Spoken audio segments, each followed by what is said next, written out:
Eh bien, bonjour à vous toutes et bonjour à vous tous. Et très heureux de vous retrouver au lendemain de ces élections municipales que vous avez suivies, je l'imagine, sur les sites internet de la République des Pyrénées de Sud-Ouest.fr. Bienvenue à vous pour cette troisième déjà conférence de l'immobilier. Troisième conférence sur le thème aujourd'hui, acheter-vendre. Qu'est-ce qui a changé depuis la crise ou comment le marché de l'immobilier entre-t-il dans ce qu'on a commencé à appeler d'ores et déjà le monde d'après ? Alors que le marché de l'immobilier en Béarn semblait bien se porter, le coup d'arrêt marqué par le confinement a-t-il changé la donne? On va prendre l'avis des professionnels de l'immobilier, mais aussi de la Chambre des notaires présents autour de ces deux desks pour répondre à vos questions. Nicolas Robière pour la République des Pyrénées, Romain Belli pour le journal Sud-Ouest. Dans ce format, Nicolas Robière, qui est un format, on l'a dit déjà la semaine dernière, la semaine précédente, original pour le moins, dans le cadre de ces conférences de l'immobilier qui pourtant étaient des rendez-vous annuellement marqués dans le calendrier. Bonjour. Voilà, exactement, bonjour à tous. Effectivement, on est dans une configuration un peu particulière, vous l'aurez noté. On s'est posé la question, la conférence de l'immobilier devait avoir lieu en avril cette année. Évidemment, en avril cette année, c'était très compliqué. On était en plein confinement, devait même se dérouler début avril. On s'est posé la question de savoir si on allait les maintenir et finalement, on s'est dit que oui, avec ce format que vous nous proposez d'ailleurs, Créa Sud, et qui nous paraît intéressant à deux titres. D'abord, il permet d'avoir ces débats qui viennent accompagner le supplément que nous avons fait paraître dans nos éditions des 15 et 16 juin dernier, que vous pourrez retrouver sur notre site internet d'ailleurs, sur nos sites internet. Et ensuite, elles permettent surtout de pouvoir diffuser à plus large échelle finalement que précédemment ces conseils, ces visions de professionnels de l'immobilier qui sont toujours très suivis. Avant, c'était en présentiel, un mot qu'on vient d'apprendre, qu'on a appris il y a 2 mois à peine, hein, comme déconfinement, qui n'est pas forcément dans le dictionnaire d'ailleurs encore. C'est vrai. Donc elles étaient en présentiel, il fallait être là à 9h le matin au Palais Beaumont à Pau, c'était compliqué. Maintenant, grâce à ces formats qu'on a voulu à la fois téléviser et web, vous pouvez suivre ces conférences, les revoir pendant un certain temps. Et c'est ça tout l'intérêt. Elles ont permis surtout d'avoir lieu. Et on remercie nos partenaires parce qu'ils sont, je pense que la formule a du marché, puisqu'ils sont plus nombreux que d'habitude à être venus pour prendre la parole sur cette question. Que devient l'immobilier dans le monde d'après ? Alors avant de répondre à cette question, Romain Belli, d'abord pas trop fatigué par la soirée électorale ? Un petit peu, comme chaque dimanche soir d'élection. J'imagine. Voilà, c'est difficile. Il y avait un peu de suspense à Pau, donc ça nous a tenus jusqu'au bout de la nuit. Alors, vous, personnellement, du côté du Journal Sud-Ouest, pourquoi c'est important de traiter de ces questions liées à l'immobilier? Pourquoi c'est important de se reposer régulièrement la question, est-ce le bon moment pour vendre ou pour acheter? Parce que avant d'être journaliste, on est consommateur, peut-être déjà pour une première réponse. Ensuite, les gens qui habitent ce territoire veulent savoir, dans des moments, surtout les moments les plus difficiles, comme cette crise que nous vivons, est-ce que c'est un moment pour vendre? Est-ce que c'est un moment pour acheter? C'est toujours difficile de se positionner. Et on est content d'avoir les professionnels avec nous pour nous guider, pour nous aiguiller. Et on les voit régulièrement dans les colonnes de nos journaux, mais c'est très important de les avoir tous ensemble au même endroit, au même moment. Alors, avant que vous les interrogiez sur l'après, finalement, on va peut-être leur poser une question sur la façon dont ils ont vécu le confinement. Ça va être l'occasion surtout de présenter nos 4 interlocuteurs qui sont parmi nous ce matin. Tout d'abord, Antoine Fabre, vous êtes le président de la Chambre des notaires, à la fois du 64, du 40 et du 65, du moins pour le regroupement de ces chambres de notaires. Ça représente combien de professionnels d'ailleurs sur ces 3 départements? 334 notaires aujourd'hui, parce que ça évolue quand même tous les jours. Et le métier de notaire, comment est-ce qu'il a réussi à s'adapter finalement à cette période de confinement? Comment vous avez été bousculé dans votre profession? Alors, on a été déchiré, si je puis dire, entre 2 attitudes, parce qu'il fallait effectivement d'une part... Quand un notaire déchire, c'est jamais bon signe. Il fallait d'une part assumer la mission de service public, qui ne peut pas être interrompue malgré l'urgence sanitaire, mais il fallait également que nous respections donc les règles sanitaires. Ce qui fait que très concrètement, les études étaient fermées au public et le notaire ne pouvait ni recevoir des clients à l'étude, ni se déplacer pour aller voir des clients, sauf des cas d'extrême urgence. Cependant, comme nous devions assurer notre mission de service public, eh bien nous sommes restés à l'écoute de nos clients, alors soit en visioconférence, soit au travers de milliers de consultations téléphoniques, soit au travers de mails tout simplement. Voilà, donc nous sommes toujours restés en contact. Ça a été un petit peu compliqué parce que des clients étaient en situation de détresse, ceux qui devaient signer un acte de vente, déménager, donc aux alentours de fin mars, début avril, ont été vraiment dans une situation extrêmement complexe. Mais on a essayé de tout mettre en œuvre pour les rassurer, pour trouver des solutions. Et voilà comment ça s'est passé. Rassurer, trouver des solutions, Olivier Soubra, c'est aussi ce que vous avez dû faire en tant que directeur général de Pau Bern Habitat, le bailleur social, avec l'ensemble de vos collaborateurs pour continuer à maintenir la qualité de service qui est la vôtre, rassurer ceux qui sont vos locataires, mais aussi commencer à préparer l'avenir. Quel souvenir vous garderez de cette période, le plus marquant de cette période du confinement ? Bon, le souvenir pour moi le plus important, c'est la mesure qu'on a prise, c'est-à-dire on ferme nos points relais, on ferme tous nos lieux d'accueil du public. C'est un des points forts de Pau Bern Habitat, c'est la qualité de service, vous l'avez signalé. Donc pour nous, le fait de dire on ferme tous ces accès au grand public était une décision particulière parce que c'était une première.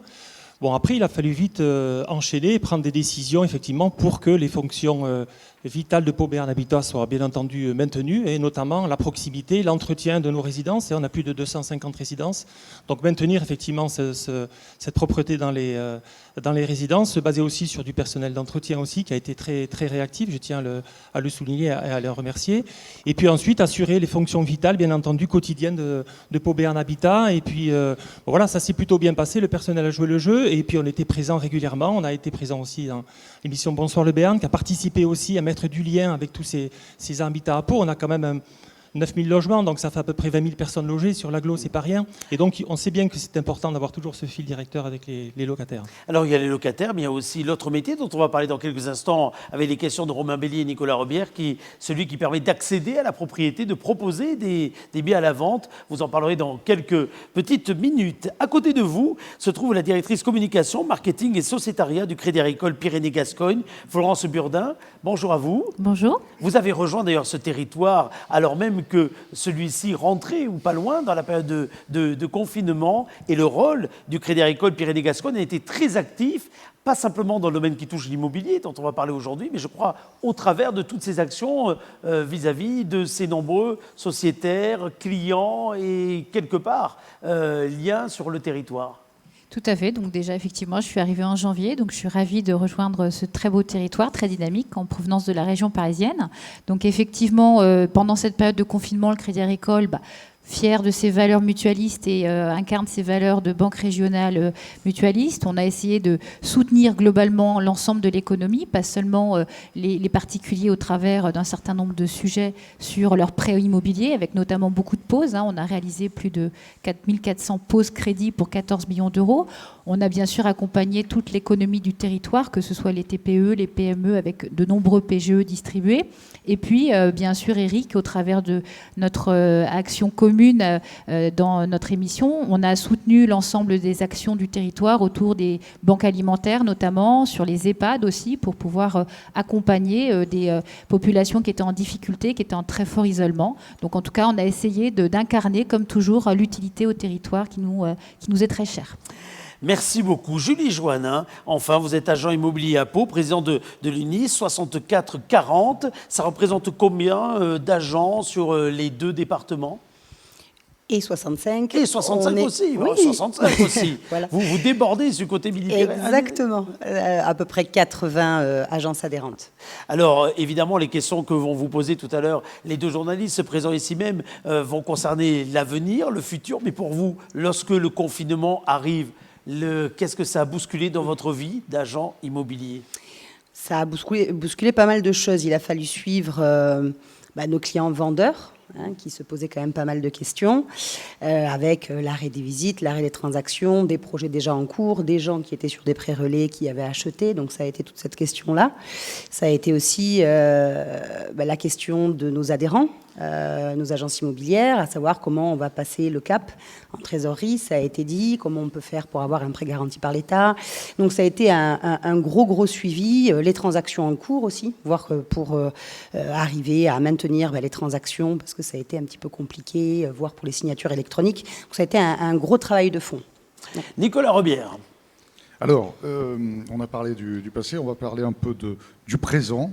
C'est une question pour Antoine Fabre. Monsieur Fabre, dans le supplément qui est apparu dans nos éditions de la REP, l'Éclair Sud-Ouest, le 18 juin, vous montriez, le 16 juin, pardon, vous montriez plutôt optimiste. J'avais lu le papier, vous aviez une vision du marché de l'immobilier en Béarn, pas du tout catastrophique, en tout cas pas le paysage d'après la bataille qu'on aurait pu imaginer au moment du confinement, où on se demandait si l'économie s'était effectivement effondrée. Est-ce que vous êtes toujours sur cette vision d'un marché de l'immobilier qui est finalement résilient sur le Béarn et la Soule? Plutôt le Béarn. Alors oui, parce que si vous voulez, d'abord, il faut reprendre avant le Covid-19, donc il n'y avait pas de crise de l'immobilier. Donc c'est pas les problèmes qu'il aurait pu avoir si on avait été dans une crise économique précédente, effectivement, ça aurait été une aggravation. Bon, là, on n'était pas dans ce cas de figure. Ensuite, dans l'observation, on a vu que rapidement après le moment de panique, les sites des agences immobilières ont été consultés parce que les gens découvraient à nouveau les joies des zones rurales ou semi-rurales. Hein.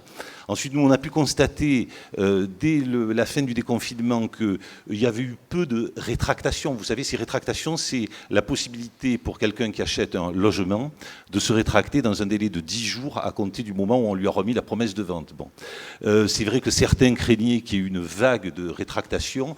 Or, ici, puisqu'on parle bien de nos territoires ici, hein, il n'y en a pas eu. Si on compare avec la Chambre des notaires de Paris, par exemple, il semble qu'eux aient relevé plus de rétractations, certainement parce qu'être confiné dans un 30 mètres carrés à Paris, c'est plus désagréable que d'être confiné dans un 150 mètres carrés à Oloron-Sainte-Marie. Donc ça, c'était un premier signe. Ensuite, on craignait un petit peu au niveau des prêts immobiliers qu'il y ait une certaine prudence, on va dire, des banquiers qui peuvent légitimement être inquiets d'une crise économique, de licenciements à venir.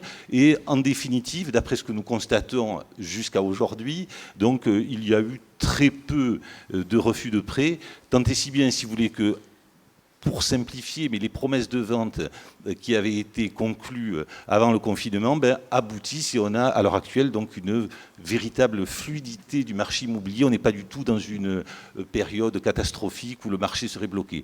D'où mon optimisme. Et enfin, j'en finirai là, hein, mais pour dire qu'on est assez optimiste quand même dans le Béarn et notamment dans le Haut-Béarn, c'est que eh bien, nous sommes dans quand même des territoires où les prix ne sont pas très élevé, vous l'avez vu, prix moyen d'un appartement dans l'ancien Oloron, 1 000 € du mètre carré, prix moyen d'un appartement ancien à Pau, 1 500 €, prix moyen d'une maison à Oloron, 135 000 €, prix moyen d'une maison à Pau, 200 000 €, bon, ce sont des médianes. Hein. C'est bien, c'est impressionnant, vous avez tout en tête. Non, mais disons que c'est parce qu'on le pratique quotidiennement, si vous voulez. Donc ce sont des prix qui sont quand même peu élevés. On est quand même dans un territoire exceptionnel, hein, la forêt, l'océan, la montagne, hein, il n'y a vraiment que de bonnes choses. Donc je pense qu'il y a une carte à jouer pour le Haut-Béarn et pour le Béarn en général.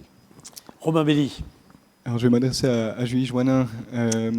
Vous êtes la spécialiste ici des biens immobiliers. Est-ce que vous êtes aussi optimiste qu'Antoine Fabre? Et est-ce que vous sentez déjà une reprise de l'activité plus que la fin des transactions qui étaient déjà en cours? Oui, je suis optimiste. Je relativise un peu, mais je suis optimiste. Sans parler forcément d'optimisme, c'est un constat.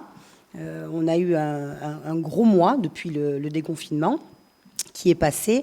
On a eu un très beau début d'année avec de belles transactions. Le premier trimestre s'est bien déroulé. Les agences immobilières étaient ravies des transactions qui se sont écoulées. Donc ça, bon, premier constat. Il y a eu un arrêt et effectivement, dès qu'on a réouvert, on a enchaîné, on a fait... les ventes sont arrivées directement. Beaucoup de visites, beaucoup de positionnements plus rapides. Donc on a eu vraiment un engouement et on est toujours dans ce constat-là. J'ai mis un tout petit peu plus de réserve. J'attends, je reste vigilante sur la suite à donner, notamment par rapport à notre secteur géographique, au Béarn, et j'attends de voir comment va réagir le tissu économique de la région. On est porté par des valeurs, enfin des métiers qui touchent l'aéronautique, les activités pétrolières, et on sait qu'aujourd'hui... Autant de secteurs qui sont on a appelés à des évoluer. secteurs qui sont mine de rien touchés. Voilà. Donc on n'a pas encore les effets immédiats. On a des chômages partiels qui sont confirmés. On a des baisses de salaire. On assiste à tout ça. Donc j'attends de voir ce que ça va donner au niveau du pouvoir d'achat de ces personnes. Et j'attends de voir la petite correction des prix que cela pourra amener. Est-ce que vous avez assisté à des rétractations depuis la reprise? Alors, rétractation, on a réussi à sauver nos dossiers. Les banques, mais bon, je pense que mes collègues vont pouvoir mieux en parler que moi, mais ont été très regardantes par rapport aux professions des personnes, ont été un petit peu plus exigeantes par rapport aux apports, notamment. On a un gros foyer de primo-accédants qui pouvaient accéder à la propriété sans mettre d'apport sur des durées plus ou moins longues. Donc les banques sont très vigilantes par rapport à ça et il faut vraiment montrer patte blanche. Mais on a réussi à sauver la plupart de nos dossiers. Alors on a lu que les sites d'annonces immobilières avaient explosé pendant le confinement. La question, c'est parce que les gens s'ennuyaient, voulaient rêver, ou parce que les gens ont des projets? C'est ça les gens ont des projets, mais de tout temps, les gens ont eu des projets. Donc c'est vrai que cette période-là, pour moi, il y aura vraiment un avant et un après Covid par rapport à ça, par rapport à la prise de conscience. C'est un problème humain plus qu'autre chose. Les gens se sont retrouvés chez eux, le bonheur d'avoir un jardin, le bonheur d'avoir un extérieur, de retrouver des valeurs. Voilà, c'est là où on se rend vraiment compte. On le savait déjà, 80% des dépenses du ménage est constitué par le logement. C'est vraiment la question principale, mais souvent on partait au boulot, on partait le matin, on rentre tard le soir, on n'en a pas toujours conscience. Après des périodes de confinement, on prend vraiment plus conscience de ces choses-là. Donc des envies de changement, voilà, ça a réveillé ou ça a accéléré certaines velléités. Ouais. Romain. Oui. Olivier Subra, vous parliez dans le même supplément dont on parlait tout à l'heure des nombreux projets que porte Pau Béarn Habitat, que vous dirigez. Alors, si j'ai bien lu, je ne sais pas s'il en manque, il y a la résidence Bellagio au Foirail, la Villa Lavrance, pas très loin du parc du même nom. Il y a aussi le Cœur Saint-Jacques qui est engagé depuis longtemps. En fait, il n'y a pas de crise pour le logement social. Alors ce sont des programmes qui ne sont pas forcément d'ailleurs estampillés logement social. C'est aussi les programmes que vous avez cités qui concernent aussi des opérations d'accession à la propriété sur le marché libre. C'est ce qui fait aussi la spécificité de Pau Béarn Habitat. On peut intervenir bien sûr sur notre cœur de métier, mais aussi sur un métier qu'on développe aussi de plus en plus, qui est l'accession à la propriété, notamment sur des programmes qui ne sont pas conventionnés, dits sociaux, et donc qui sont libres. Je voudrais juste revenir un petit peu, tempérer un petit peu ce qui a été dit, notamment au niveau du marché immobilier. Faire le point avec vous sur le marché tel qu'il était avant et surtout pour comprendre après. Il faut savoir que le marché immobilier, en général, on sort de 3 grosses années, 2017, 2018, 2019. Il y a eu plus d'1 million de transactions par an en moyenne. Donc ça ne s'est jamais produit en France, ce niveau atteint par le marché de l'immobilier. Donc ça, c'est une première chose. Il y a eu on est dans une région Nouvelle-Aquitaine extrêmement dynamique en ce qui concerne l'immobilier. On est par contre une des régions les plus chères, on est la 5e région la plus chère de France, donc beaucoup de dynamisme. Par contre, il y a eu des chiffres qui sont sortis avec la Fédération des promoteurs immobiliers qui tiraient la sonnette d'alarme avant le Covid. C'est-à-dire qu'on a les chiffres du premier trimestre 2020, le confinement c'est le 17 mars, donc il y a des chiffres du premier trimestre donc qui ne tiennent pas compte du confinement, qui disaient déjà qu'il y avait 30% de ventes de logements neufs en moins et qu'il y avait surtout 50% de mises en vente en moins. Les mises en vente, c'est-à-dire c'est les nouveaux programmes qui sortent maintenant et qui seront commercialisés pour les mois qui viennent.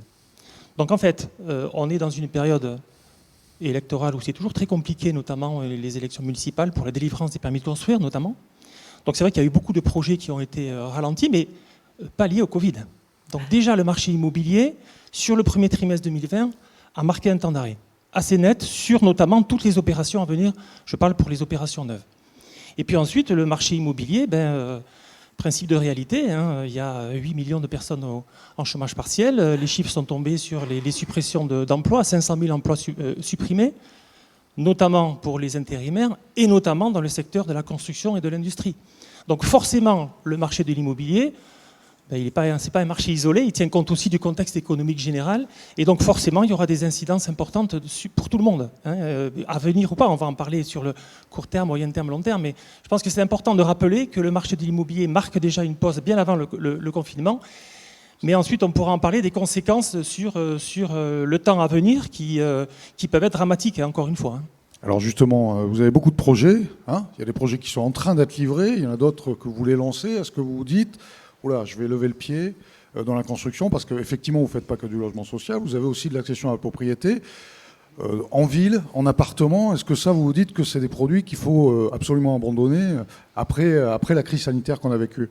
Après, je crois qu'on aura plusieurs temps. Le court terme, c'est de dire, enfin, ce qui a été un peu dit, c'est-à-dire qu'on va reprendre la mécanique générale de signature des actes, on va pouvoir reprendre les déménagements, les gens vont pouvoir circuler, et donc tout ce qui était, j'allais dire, dans les cartons au niveau des projets, vont sortir. Les gens vont pouvoir signer les actes d'acquisition, donc s'ils sont toujours solvables après la crise, il n'y a pas de raison qu'ils ne puissent pas acheter leur appartement. Après, effectivement, il y a le moyen terme. Comment ça va se passer effectivement pour les situations des uns et des autres ? Il y a beaucoup de gens qui étaient solvables avant la crise, qui ne le sont plus. Pourquoi ? Parce qu'il y a des chômages qui peuvent les toucher aussi. Il y a la hausse des taux d'intérêt, mais la hausse des taux d'intérêt, on est quand même sur des niveaux extrêmement bas. Il ne faut pas oublier qu'il y a une dizaine d'années, les taux d'intérêt étaient à 5%.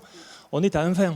Donc quand on dit que les taux remontent, on part quand même de très loin et on est quand même sur une période qui est très favorable pour emprunter encore actuellement. Donc ça, c'est une chose. Moi, je crois que plutôt ensuite, c'est au niveau des banques pour voir si effectivement le nœud ne se resserre pas auprès des particuliers. Est-ce qu'il n'y a pas un effort qui est porté d'abord sur les entreprises au détriment un peu des particuliers ? C'est ça qui va être important à voir aussi dans les mois qui viennent, qui peut empêcher les gens, notamment les primo-accédants, c'est une de nos cibles à Pau Béarn Habitat, d'acheter un appartement parce qu'effectivement, ils n'ont pas le financement qui va avec. Donc ça, bien malin qui peut le dire à aujourd'hui. Il ne faut pas oublier qu'on sort de la période actuellement de confinement. Donc tirer un bilan, c'est compliqué un mois après. Mais les tendances, c'est qu'effectivement, on a des projets qui peuvent s'annuler à cause du financement, évidemment. Alors Florence Burdin, Tout repose sur vous. Les yeux se tournent, tous les regards se tournent vers vous. Ouais, on n'a pas arrêté de parler des banques depuis le début de cette webconférence. On parle de taux qui remontent, mais doucement. On parle de banques réticentes malgré tout. Où est-ce qu'on en est ? Est-ce que effectivement vous allez être plus regardant sur les prêts ? Alors déjà, avant de parler de l'avenir, je voudrais juste refaire un petit point sur le début de l'année. Donc les transactions immobilières ont été assez nombreuses, et ça a été dit.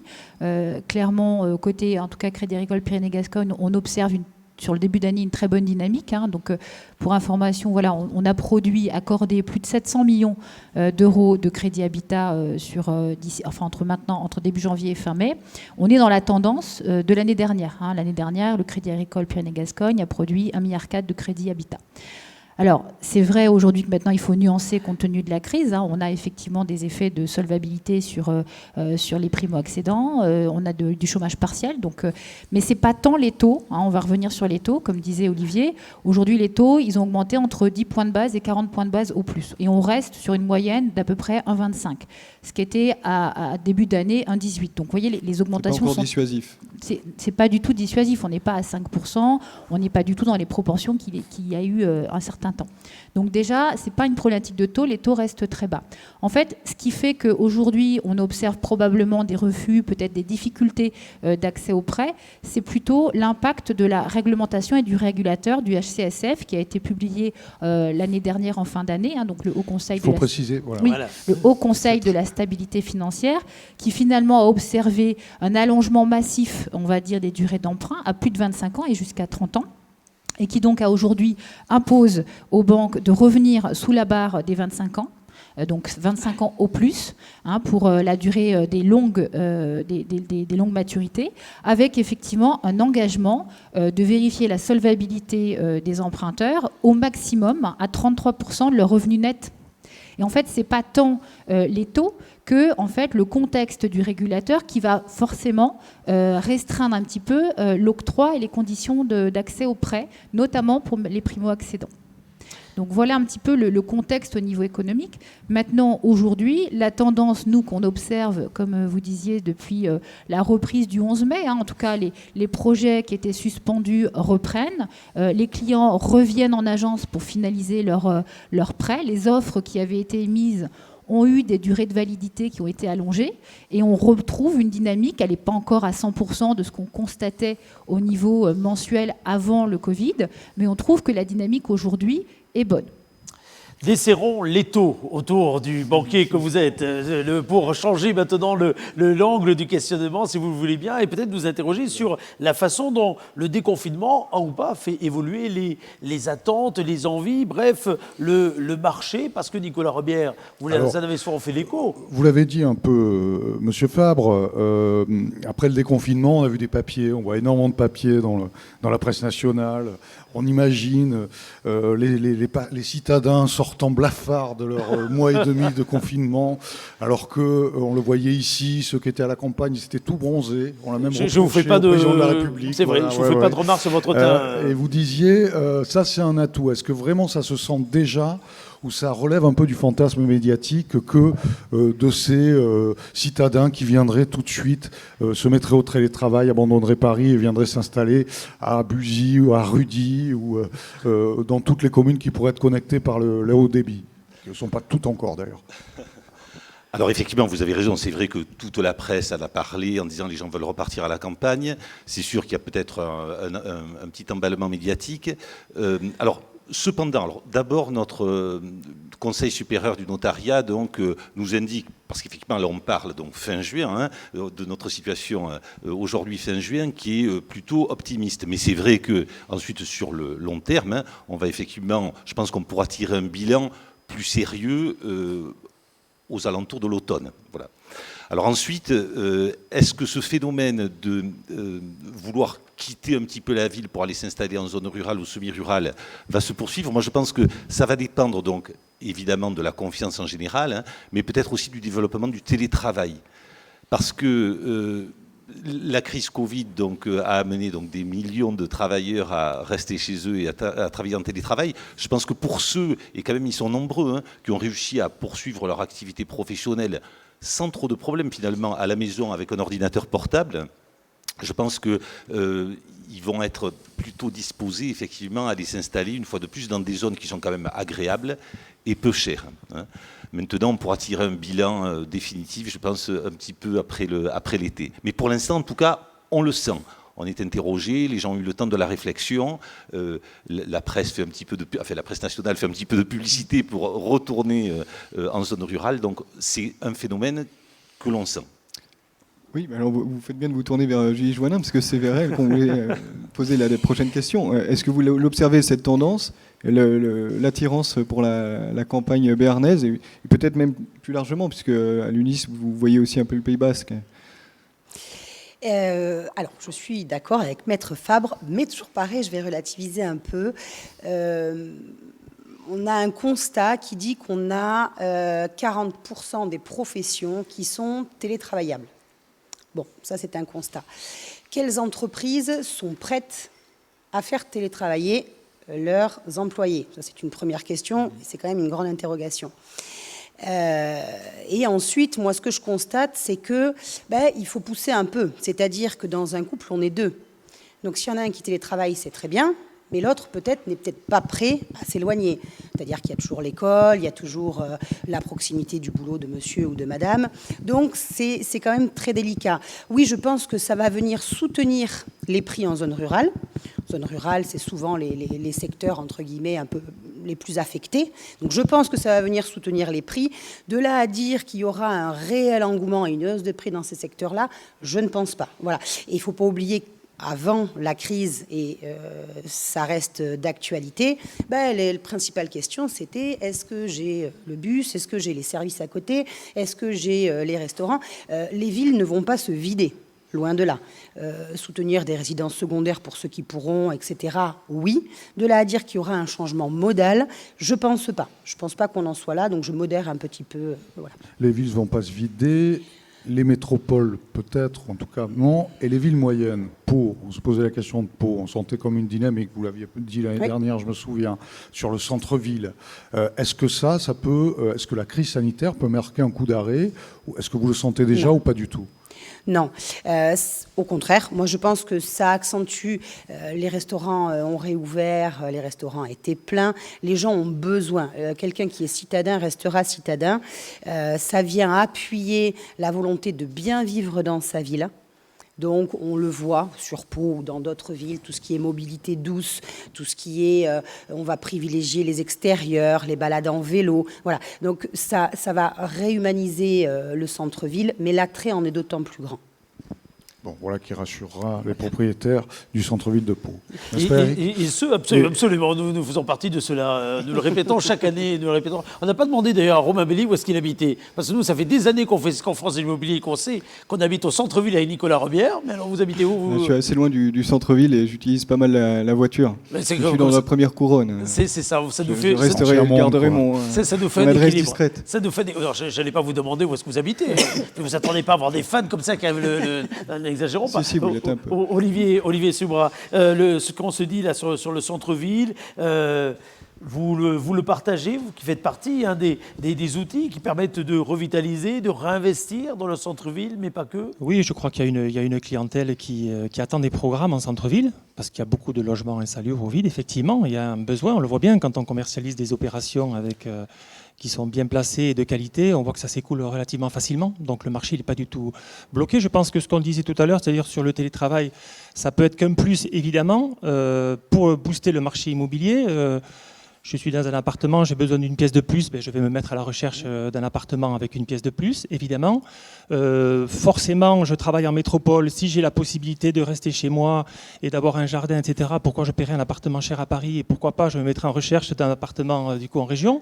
Donc là aussi, ça va booster le marché immobilier. Tout ça, c'est des facteurs qui sont plutôt positifs. Donc je pense que des villes comme Pau peuvent tirer leur épingle du jeu. Il y a un classement qui est sorti il n'y a pas longtemps, comme quoi c'était la deuxième ville, je crois, en France qui...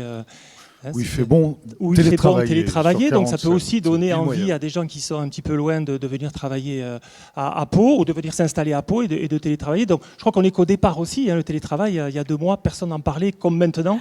Donc je crois qu'il faut aussi laisser un peu de temps aux entreprises de s'organiser, aux salariés aussi, mais pour le marché de l'immobilier, ça peut être qu'un plus, évidemment.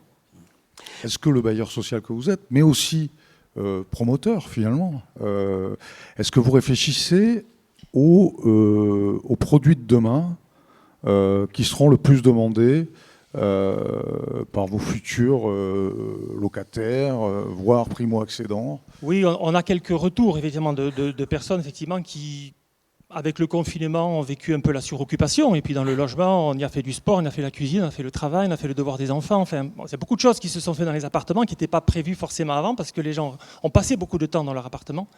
Donc forcément, c'est tenir compte, alors pas forcément peut-être pour les bâtiments existants, mais pour les projets futurs, d'avoir peut-être une conception, j'allais dire, un petit peu différente. C'est-à-dire privilégier bien sûr la lumière, les vues dégagées dans les appartements, forcément la multi-orientation aussi des pièces, ça c'est important. Bon, ça c'est un peu ce qu'on faisait avant, mais je pense qu'il va falloir effectivement insister dessus. Après, travailler aussi sur l'isolation des logements, pas forcément sur l'isolation entre les logements, mais l'isolation entre les pièces, pour que les gens aussi puissent avoir des espaces un peu privatisés, un peu cocooning pour travailler entre autres, etc. Donc ça fait partie des choses sur lesquelles il faut qu'on pense tout simplement pour nos nouveaux projets. Et puis, on a aussi la notion, on travaille avec des architectes sur ce qu'on appelle un peu l'entrepièce, c'est-à-dire les coins et recoins, parfois des appartements où on ne sait pas trop comment aménager certaines zones dans les appartements, carrément en faire des recoins un peu plus grands pour faire un espace bureau. Ça évite d'avoir le bureau soit dans la salle à manger, soit dans une chambre. Donc c'est un peu des réflexions comme ça au niveau architectural qu'on peut effectivement mettre en place. Mais je crois que travailler aussi sur les duplex aussi, travailler sur des structures d'appartements un peu différentes pour permettre aux gens d'avoir des étages aussi différents, rester dans son appartement, mais avoir des zones aussi différentes en fonction des publics, les enfants, les parents, etc. Donc tout ça, ça démarre, mais ça, voilà, fait phosphorer pas mal les idées quand même. Alors, il y a des grands appartements en ville, des belles maisons à la campagne, des résidences secondaires. Je me tourne vers Florence Burdin. Vous êtes bien placée pour connaître ce que veulent les emprunteurs. De quoi on rêve aujourd'hui, après le Covid? De quoi rêvent les gens qui viennent chez vous? Vous avez bossé les dossiers, là. Alors finalement, c'est le sujet du bac philo. Vous voyez, on l'a remis finalement au mois de juin. Le rêve, oui. Alors c'est pas facile. C'est vrai qu'avec la banque en général, avec l'argent qu'on prête, on vend du rêve. Donc ce qui est sûr, c'est qu'aujourd'hui, nous, on constate que, en tout cas, je pense que les consommateurs n'ont pas renoncé à acquérir des biens. Donc je vous ai dit tout à l'heure que c'est plus la réglementation qui pourrait restreindre les conditions d'accès au prêt. Donc nous, aujourd'hui, on est un petit peu comme Olivier. On constate que de plus en plus, on a un certain nombre de biens résidentiels avec extérieur qui sont demandés. Maintenant, moi, personnellement, je ne suis pas à l'instruction des dossiers, donc je ne peux pas vous dire exactement quels sont les types de biens dont les consommateurs rêvent. Ce que je peux vous dire, parce que j'ai entendu tout à l'heure, et l'avenir des taux, c'est que effectivement, au mois de mars, on a eu peur d'une remontée assez forte des taux. Hein, vous avez vu qu'effectivement, tout ce qui va être prêts d'État ont subi des fortes augmentations de taux. Alors ça paraît peu, mais 70 points de base au mois de mars. Je vous disais qu'on a augmenté les taux entre 10 et 40 points de base. Donc c'est déjà pour vous dire qu'on a nettement moins augmenté les taux que le coût de la ressource moyen terme. Pour autant, entre-temps, vous avez vu, la Banque centrale européenne a mis en place des très forts programmes de rachat d'obligations d'État qui vont nous permettre de nous prémunir, je pense encore durablement, d'une hausse des taux. Donc à défaut de savoir répondre précisément ce que les consommateurs et les clients attendent en termes de rêve immobilier, je peux vous dire qu'à date, les taux permettraient en tout cas de continuer à acquérir ces biens dans la limite des impacts réglementaires que je vous ai mentionnés. Alors il n'y a pas que les taux qu'on nous promettait d'augmenter, il y a également le coût de la construction. On nous annonce, alors c'est très, comme vous le disiez, plusieurs acteurs, on nous annonce de 10 à 25%. On en a parlé la semaine dernière. On en a parlé la semaine dernière.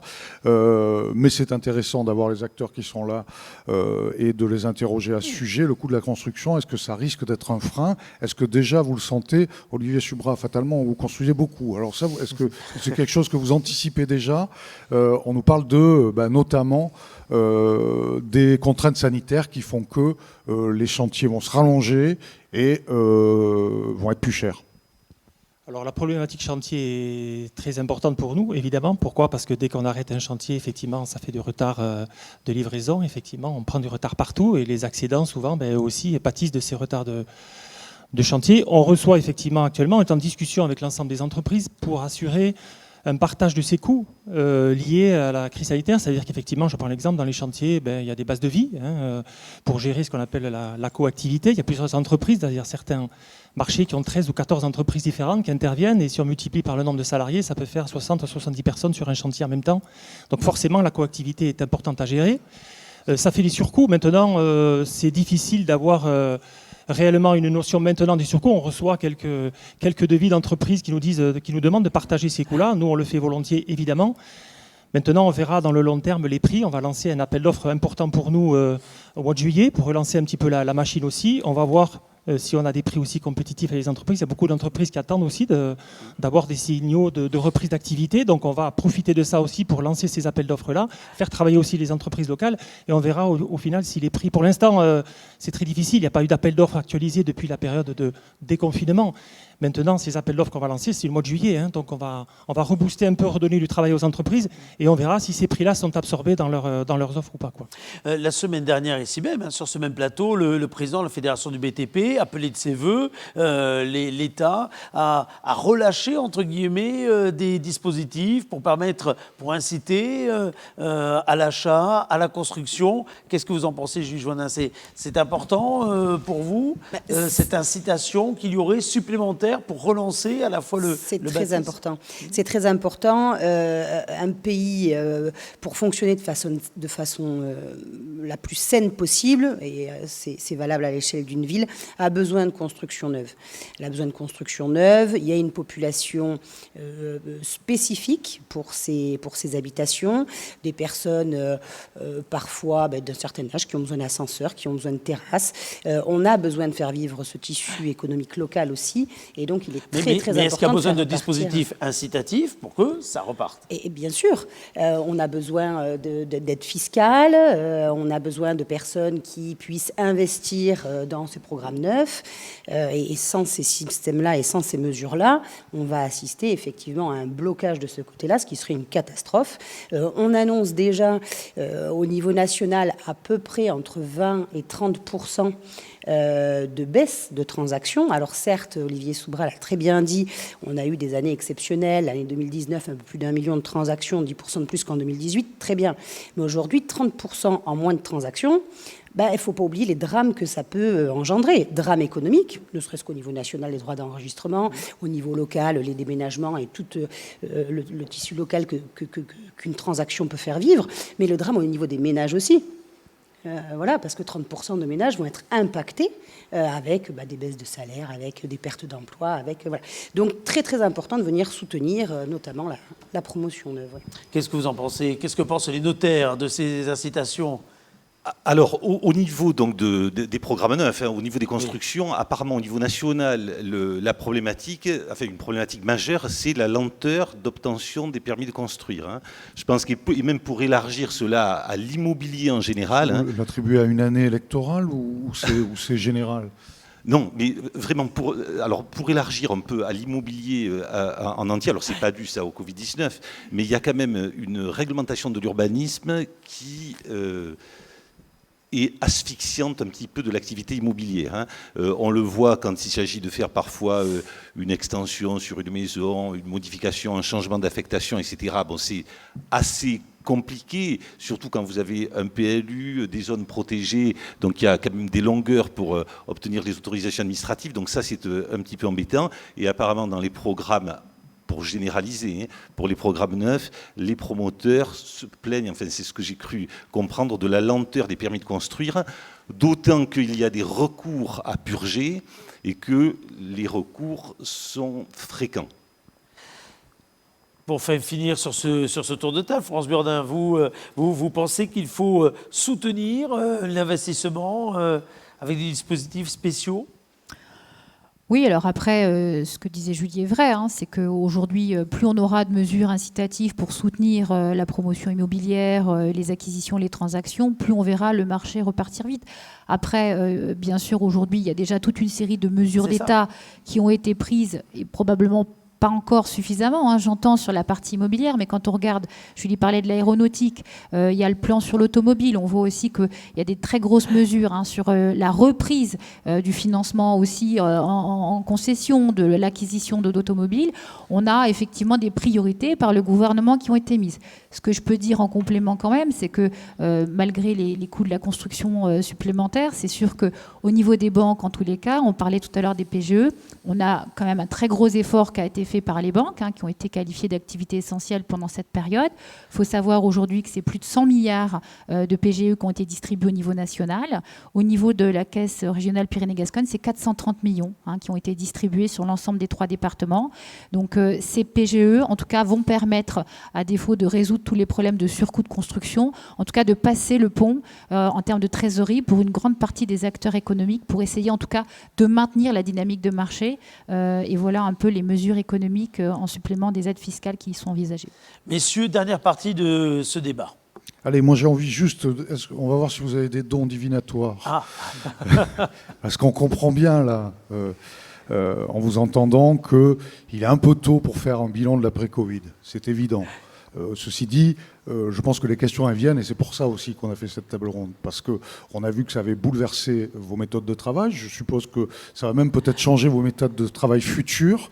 Sur le marché, alors vous pouvez me parler déjà, alors Maître Fabre, vous acquiesiez, donc vous allez nous dire ce que ça a changé, ce que ça va changer pour les notaires. Et puis, je vais faire appel à votre don divinatoire. Le marché immobilier de l'après-Covid, c'est quoi? C'est un champ de ruines ou est-ce que c'est de nouvelles opportunités? Comment vous le voyez? Comment vous l'anticipez?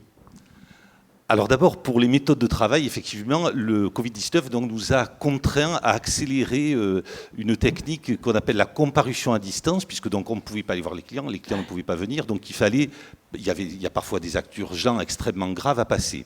Donc on avait en chantier depuis une dizaine d'années le fait de pouvoir donc faire signer les clients par visioconférence avec tout un système de cryptage, et tout ça était encore au stade prototype essai. Bon. Le Covid-19 nous a contraints à accélérer et on a obtenu donc de concert entre le Conseil supérieur du notariat et la chancellerie donc le 3 avril un décret autorisant la comparution à distance pour une période d'essai, si on peut dire, qui s'achèvera à un mois après le délai d'urgence sanitaire. Donc c'est quand même ça a modifié nos conditions de travail parce qu'on espère quand même maintenant le sceller pour l'avenir, et notamment je pense à tous ceux de nos concitoyens qui résident à l'étranger. Prenons un client qui réside à Shanghai par exemple en Chine et qui veut acheter un appartement à Pau. Jusqu'à présent, s'il devait venir signer son acte à Pau, il avait 3 000 ou 4 000 euros de billets d'avion à payer, plus une semaine de perdu sur son temps de travail. Et donc, si ce procédé est entériné, ça lui coûtera 0 et ça ne prendra que quelques minutes. Voilà, donc ça... Et ça tombe bien puisqu'il n'y a plus d'avion pour venir. Donc, de toute façon, voilà, donc ça tombe plutôt bien. Voilà. Ensuite, alors... un notaire ne peut pas prédire l'avenir. Vous êtes mais plus du moins, sur le passé. voilà, ça n'est pas encore dans nos compétences, mais du moins on peut, si on fait effectivement, donc on est tous d'accord pour reconnaître qu'il est un peu tôt pour tirer un bilan, mais malgré tout, on était quand même parti au début du confinement dans une perspective plutôt négative. On avait parlé d'effondrement du marché immobilier, de graves problèmes. Bon, en fait, l'optimisme, c'est surtout de constater que la situation, pour l'instant, tous les indicateurs, pour l'instant, donc à la fin du mois de juin, ne sont pas mauvais et sont plutôt positifs. Donc c'est uniquement cette observation objective qui nous pousse plutôt, enfin me pousse plutôt à être plutôt dans l'optimisme. Florence Burdin, peut-être pour alterner les tables pour cette conclusion, vous qui, comme tout banquier d'ailleurs, avez une vision sur la confiance, sur l'avenir, la confiance ou autre, même question peut-être que celle qui a été posée au notaire. Alors moi, en fait, j'ai pas de boule de cristal non plus, mais ce qu'on voit dans certaines études qui ont été publiées, c'est clair qu'on a un recentrage des consommateurs sur leurs biens. Je pense qu'il y a un secteur pendant la crise qui n'a pas trop fait les frais d'un certain nombre de décroissance, c'est tout ce qui est aménagement intérieur, ameublement. Donc moi, j'ai tendance à dire que l'effet post-Covid va permettre encore une fois à toute une série de consommateurs de se recentrer sur leurs biens. Donc j'ai bon espoir. On a ensuite, après, comme le disait Olivier, toute une série de réflexions sur la responsabilité environnementale de nos biens, de nos immeubles, de nos maisons, de nos habitats. Donc je pense qu'il y aura probablement une très forte augmentation des démarches éco-responsables sur la construction, l'aménagement et la rénovation lourde de l'habitat, parce qu'on a envie de se sentir bien chez soi, ce qui va aussi, encore une fois, au niveau des banques, redonner des opportunités sur les éco-PTZ et puis sur les prêts verts. Donc moi, je considère qu'effectivement, il y a quand même une zone d'optimisme et il faut qu'on la saisisse si on veut continuer à ce que le territoire soit dynamique. Alors, Julie Joannin, peut-être une dernière question. Je vois que tout le monde est optimiste ici. J'ai l'impression que c'est aussi lié au marché qui est avec des prix modestes malgré tout dans le Béarn. Est-ce que je me trompe ? Non, les prix sont corrects. Ça fait quelques années qu'on le constate. C'est une stabilisation des prix. Sortie de la crise, ça a été il y a plus de 10 ans maintenant, mais il a fallu quelques années pour que ça reparte. On a un trafic en hausse. Effectivement, cette année, ça va être une année particulière, mais je pense que ça va être une très belle année. Des prix qui sont stables, qui sont effectivement modestes, et c'est grâce à ça, et des taux qui sont très, très corrects aussi, malgré la hausse dont on parle. Donc je pense que toute cette alchimie fait qu'on va avoir une très belle année malgré tout 2020. Olivier Subra, boule de cristal. Boule de cristal difficile, enfin, il faut quand même, l'immobilier, c'est beaucoup lié aussi à la confiance. Quand on regarde un petit peu le critère économique du pays, on voit que les marchés financiers se sont écroulés, remontent un petit peu, mais la bourse de Paris, sur les 6 derniers mois, ça perd 20%. Le taux de l'URIA est à 0,50 et les taux en termes de placement sont à presque 0. Donc je pense que l'immobilier a toujours cette valeur refuge qu'elle va conserver encore pendant un certain temps. Effectivement, on a plutôt confiance dans l'immobilier, ne serait-ce que par ces critères économiques qui sont plutôt dégradés. Et donc maintenant, c'est de savoir cette fameuse récession, est-ce qu'elle va effectivement prendre une ampleur telle qu'on commence à le voir? Quand on parle d'un taux de croissance de moins 11% pour un pays, c'est jamais arrivé. Donc quelles vont être les incidences de ça, notamment sur le niveau d'emploi et les pertes d'emploi que ça peut entraîner? Bien malin celui qui peut le dire. Et le niveau de confiance dans l'immobilier, pour l'instant, il existe. Mais dans les mois qui viennent, peut-être il ne supportera pas le choc de cette récession économique qui risque d'être importante. Donc beaucoup de prudence là-dessus. Évidemment, pour l'instant, c'est plutôt positif. Maintenant, en septembre-octobre, voilà, il y a beaucoup de chiffres où on commence à entendre parler de catastrophes économiques, notamment au niveau de l'emploi dans certains secteurs. Bon, je pense que l'immobilier ne pourra pas se passer de ça aussi, de ce critère-là. Donc pour l'instant, c'est compliqué. La confiance est là, mais ça reste quand même très, très fragile. Merci en tout cas à tous les quatre d'être venus débattre autour de ce sujet. Ce qui a changé peut-être dans cette conférence de l'immobilier, c'est absolument pas votre mobilisation, vous les partenaires qui avez répondu présent d'ailleurs à l'invitation des deux titres, mais également de l'équipe de Sud-Est Publicité que je salue d'ailleurs au travers de cette caméra. Mais c'est peut-être Nicolas Robert, Romain Belli, on aura passé une conférence de l'immobilier entière sur le thème acheter-vendre, qu'est-ce qui a changé depuis la crise, sans poser la sempiternelle question. Est-ce le moment de vendre ou est-ce le moment d'acheter? Alors, C'est peut-être ça non, qui a c'était changé. l'occasion. Ou alors Parce c'est que, la finale. en fait, les 3 dernières, c'est une blague entre. C'est une C'est private joke notre, entre nous. c'est notre, Qui est, voilà. ça fait, mais c'est notamment parce qu'on base souvent les chiffres sur les chiffres des notaires. Et C'est donc vrai. on a toujours ce constat de les chiffres sont bas, tout va bien, les taux sont C'est bas, ça. c'est le moment d'acheter. Alors ça faisait 3 ans qu'on titrait, c'est le moment d'acheter. Et puis on parlait là-dessus. Et c'est vrai que on va pas remercier le Covid, quand même, on n'est quand même pas là. Non, Mais n'exagérons pas. pour une fois, comment dire, on voulait pas poser cette question. Je vous remercie pas de l'avoir posée, mais effectivement, est-ce que c'est le moment d'acheter? Si vous voulez vraiment poser la question, je sais pas à qui l'a posé d'ailleurs cette question. Ah ben, finalement, on va la poser. Ben, finalement, on va la poser. Alors, c'est le moment d'acheter? Faites attention, parce qu'après, on a la déclinaison et c'est le moment de vendre. Hein, donc, faites attention. Alors, rapidement, un mot pour chacun.